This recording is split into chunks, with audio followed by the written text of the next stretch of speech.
Have you ever found lobster mushrooms out in the forest and then wanted a simple, delicious way to cook them? Yeah, me too. Lobster mushrooms are so delicious. They come in all kinds of strange shapes. This recipe that I'm cooking up today really highlights how beautiful they can be when you find a lobster that has those big flat caps instead of being all contorted. Even if you don't hunt mushrooms yourself, you may be able to find wild lobster mushrooms at specialty markets. I'm Holly Chris from Haphazard Homestead.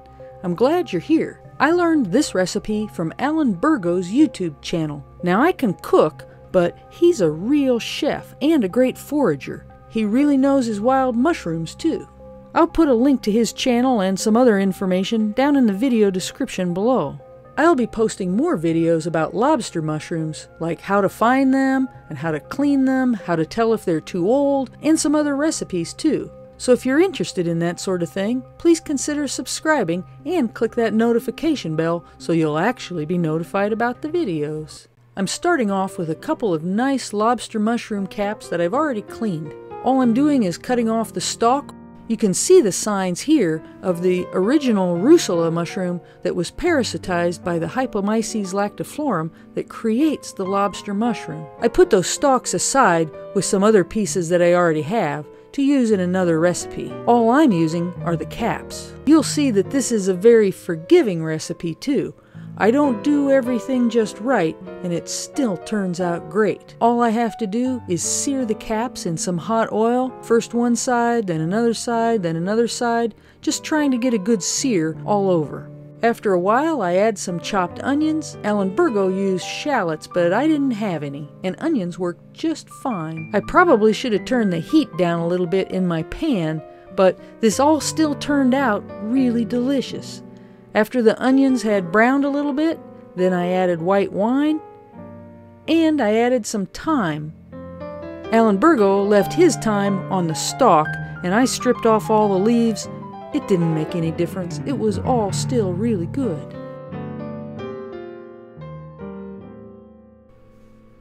I let the mushrooms simmer in the wine for a while, and then turned them over.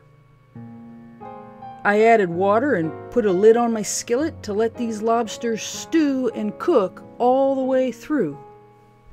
It is important with lobster mushrooms to make sure they are cooked all the way.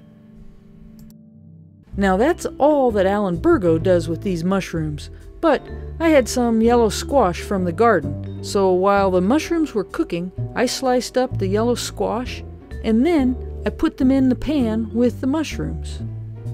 While this is cooking, I'd like to ask if you've ever seen lobster mushrooms in the forest or for sale anywhere. I really would like to know. And if you have a favorite way to cook lobster mushrooms, let me know that too in the comments below. When the mushrooms become tender all the way through, then they're done.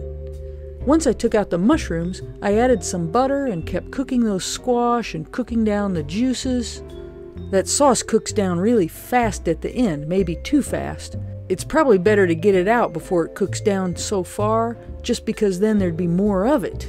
It's really good. The flavors in that pan are so good it's worth throwing in some extra squash. And then it's time to eat. The lobster mushrooms are tender enough, you don't really even need a knife. The flavors are so good. Here's a live taste review. Oh, that is a wonderful way to eat a beautiful lobster mushroom. I recommend that to anybody, anywhere, anytime. I hope you get to enjoy lobster mushrooms yourself sometime and let me know about it. Thanks for watching. Bye.